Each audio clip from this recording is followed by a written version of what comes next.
faites bien de rester avec nous sur le chemin vers la maturité. Sur ce plateau, notre grande mission est de vous faire découvrir les contenus des livres chrétiens.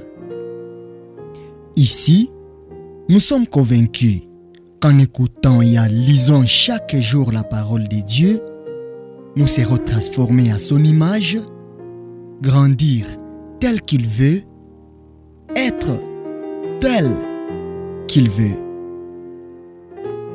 Actuellement, nous sommes en train de nourrir notre foi avec les écrits de André Marie, Une vie intérieure épanouie. Épisode 33. Lui seul. Que Dieu bénisse votre audition. Jean, chapitre 6, verset 15. Et Jésus, sachant qu'il allait venir l'enlever pour le faire roi, se retira de nouveau sur la montagne, lui seul. Les évangiles nous parlent souvent de Christ se retirant dans la solitude de la prière. Luc mentionne ce fait 11 fois. Marc nous dit dans son premier chapitre qu'après une soirée où toute la ville avait été rassemblée à la porte et où il avait opéré beaucoup de guérisons, vers le matin, pendant qu'il faisait encore très sombre, il se leva et sortit pour aller dans un lieu désert où il pria. Marc, chapitre 1er, verset 35. Avant de choisir ses 12 apôtres, il se rendit sur la montagne pour prier et il passa toute la nuit à prier Dieu. Luc 6, verset 12. Cette démarche de retraite complète semble avoir profondément impressionné les disciples, donnant lieu à l'utilisation par Jean de cette expression significative. Il se retira de nouveau sur la montagne, lui seul. Matthieu a également écrit: il monta sur la montagne pour prier à l'écart, et comme le soir était venu, il était là seul.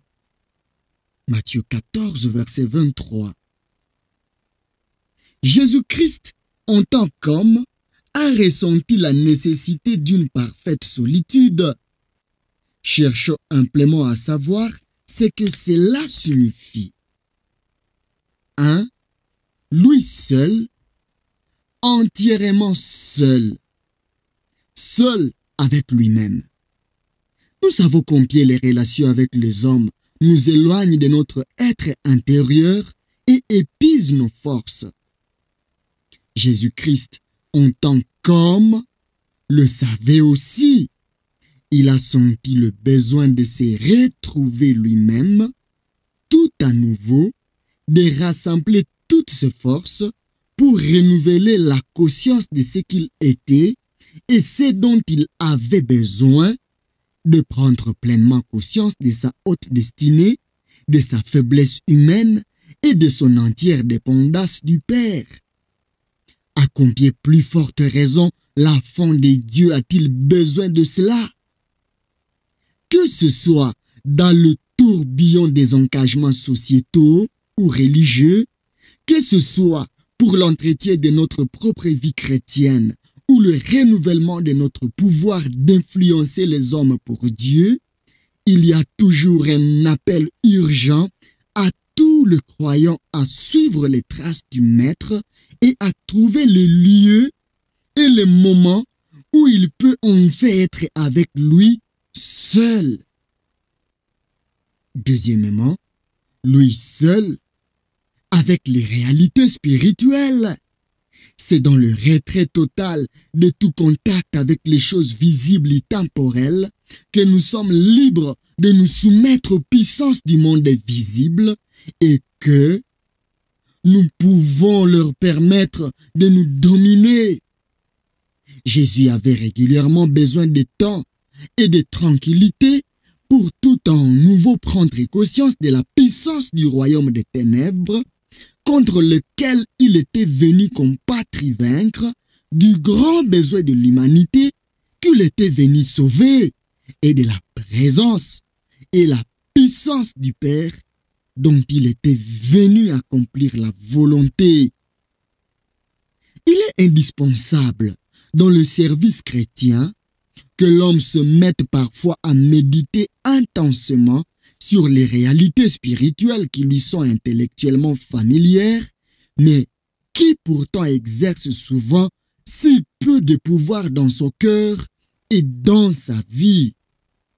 Les vérités sur l'éternité ont une puissance infinie, mais elles sont souvent peu puissantes parce que nous ne leur donnons pas le temps de se révéler elles-mêmes. Lui seul, c'est le seul remède. 3. Lui seul, avec Dieu le Père. On dit parfois que le travail est l'adoration et que le service est la communion. S'il y avait eu un homme qui aurait pu se passer de ces moments particuliers de solitude et de communion, c'est bien notre Seigneur. Mais il ne pouvait pas faire ce travail ou maintenir sa communion en pleine puissance sans ces temps de tranquillité. Pendant ces moments particuliers de communion, il ressentait le besoin en tant qu'homme d'apporter toute son œuvre, passée et future, devant le Père. Il ressentait aussi le besoin de renouveler ce sentiment de dépendance absolue de la puissance du Père et sa confiance totale dans l'amour du Père. Quand il a dit, le Fils ne peut rien faire de lui-même. Jean 5, verset 19. C'est ce que j'entends, je juge. Jean 5, verset 30. Il ne faisait qu'exprimer la simple réalité de sa relation avec Dieu. C'est ce qui lui faisait mettre à part ces temps comme une nécessité et une joie indicible. Plaise à Dieu que tous ses serviteurs comprennent et pratiquent cet art béni et que l'Église sache former ses enfants dans ce sens. C'est un privilège l'éveil saint pour tout croyant de pouvoir avoir de tels instants quand il se retrouve lui-même seul avec Dieu. Oh, la pensée d'avoir Dieu entièrement pour moi et de savoir que Dieu m'a entièrement pour lui. 4. Lui seul, avec la parole. En tant qu'homme, notre Seigneur a dû apprendre la parole de Dieu durant son enfance. Pendant les longues années de sa vie à Nazareth, il se nourrissait de cette parole et la faisait sienne.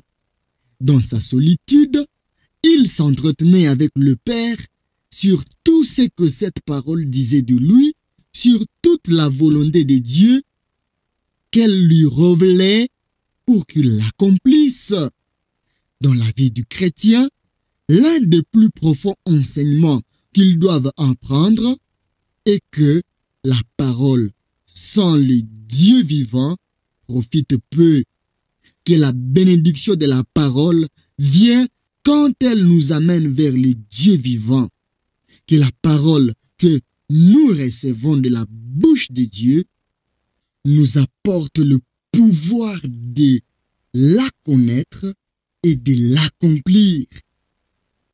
Apprenons cette leçon. Seule la communion personnelle avec Dieu dans le secret peut rendre la parole vie et puissance. 5. Lui seul dans la prière. Quel privilège indicible qu'est la prière! Elle permet à un homme d'ouvrir toute sa vie à Dieu et de lui demander son enseignement et sa force.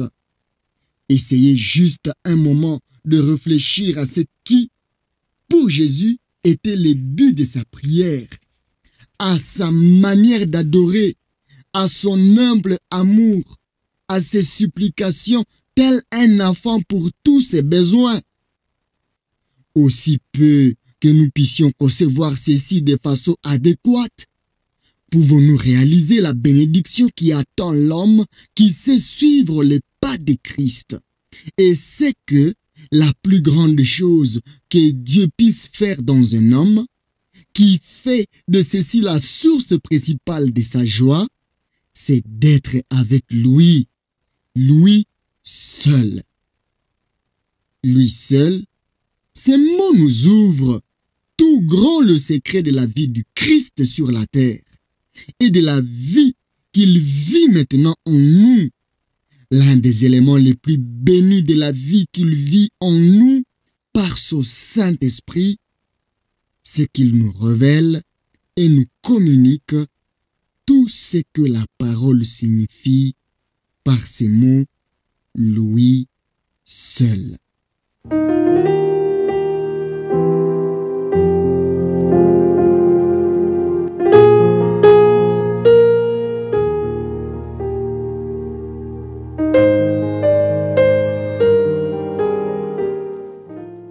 Merci d'avoir suivi cette capsule. Il s'agit de la livre Une vie intérieure épanouie, écrit par Andrew Murray. Cet ouvrage contient des éléments indispensables à notre foi. Nous sommes persuadés que ces contenus puissent apporter un plus dans votre marche avec le Seigneur. Nous vous encourageons vivement à prendre un moment de prière selon ce que le Seigneur vous a révélé. Vous êtes sur le chemin vers la maturité. Notre grande prière pour vous est que vous puissiez grandir dans la grâce et dans la connaissance de notre Seigneur Jésus-Christ. Ici, notre grande mission est de vous faire découvrir les contenus des livres chrétiens. Nous avons hâte d'écouter les témoignages des vies transformées par l'écoute de l'Évangile. Merci de nous soutenir selon la conviction du Saint-Esprit et de répandre ces messages autour de vous afin qu'ils puissent aider les autres comme il vous a aussi aidé. Grâce et shalom au Fils de Dieu.